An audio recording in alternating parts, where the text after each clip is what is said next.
মই গামোচা লৈ থাকিলোঁ দাদাৰ নল'লে কেনেকুৱা হ'ব? খুলি দে গামোচা আছে নেকি? মই খুলি দিওঁ। নাই নাই দাদা ক'ব। ৰেডি? হ'ব মই খুলি দিছোঁ। এটা কথা আমি স্পষ্টভাৱে কওঁ যে ভাৰতীয় জনতা পাৰ্টীৰ চৰকাৰ 2016 চনত দিছপুৰত গঠন হোৱাৰ পিছত অসমত তৰুণ গগৈৰ দিনত চলা সকলো চিণ্ডিকেট বন্ধ কৰি দিয়া হৈছিল আৰু চিণ্ডিকেট যেতিয়া বন্ধ কৰা হ'ল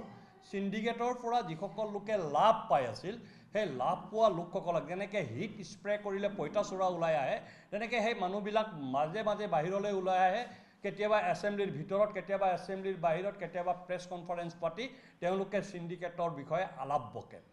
ঠিক তেনেকুৱা আলাপ আজি বকিছে প্ৰলাপ বকিছে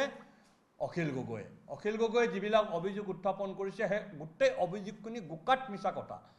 2016 চনৰ আগত তৰুণ গগৈৰ দিনত চলা চিণ্ডিকেটৰ পৰা অখিল গগৈ নিয়মীয়াকৈ ধন পাইছিলে 2016 চনত ভাৰতীয় জনতা পাৰ্টীৰ চৰকাৰ গঠন হোৱাৰ পিছত অখিল গগৈয়ে সেই ধন পোৱাটো বন্ধ হৈ গ'ল কিয়নো চিণ্ডিকেট ব্যৱস্থাটোৱে বন্ধ হৈ গ'ল সেইকাৰণে অখিল গগৈয়ে দিনতে সৰিয়হ ফুল দেখা হৈছে আৰু চিণ্ডিকেট চিঞৰি থাকে গতিকে অখিল গগৈহঁতে এতিয়া এনেধৰণেৰে মানে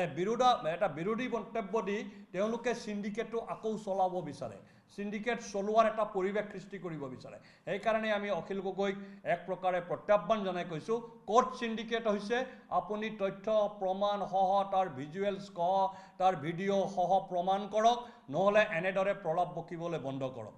এক নম্বৰ কথা দুই নম্বৰ কথা অখিল গগৈক আমি সাৱধান আৰু সতৰ্ক কৰিছোঁ যাতে তেওঁ অসমৰ জনসাধাৰণক বিভ্ৰান্ত কৰি এক অৰাজক পৰিস্থিতি সৃষ্টি কৰাৰ কাৰণে পুনৰ প্ৰয়াস নকৰে কিয়নো প্ৰথমতে সৰ্বানন্দ সোণোৱালে আৰু এতিয়া ডক্টৰ হিমন্ত বিশ্ব শৰ্মাৰ নেতৃত্বত আমি ভাৰতীয় জনতা পাৰ্টীৰ চৰকাৰে অসমখনক সম্পূৰ্ণৰূপে চিণ্ডিকেট মুক্ত কৰিছে আৰু অনাগত দিনত আমি কেতিয়াও ক'তো চিণ্ডিকেট হ'বলৈ নিদিওঁ সেই প্ৰতিশ্ৰুতি আমি অখিল গগৈক দিছোঁ অসমৰ জনসাধাৰণক দিছোঁ আৰু অখিল গগৈক কৈছোঁ যে কংগ্ৰেছৰ দিনত যেনেকৈ টকা তুলি পেলাই তেওঁ ৰাজনীতি কৰিছিল আন্দোলন কৰিছিল সেই দিন আৰু অসমত পুনৰ ঘূৰাই নাপায় অখিল গগৈ সেইটো তেওঁ জানি লওক ধন্যবাদ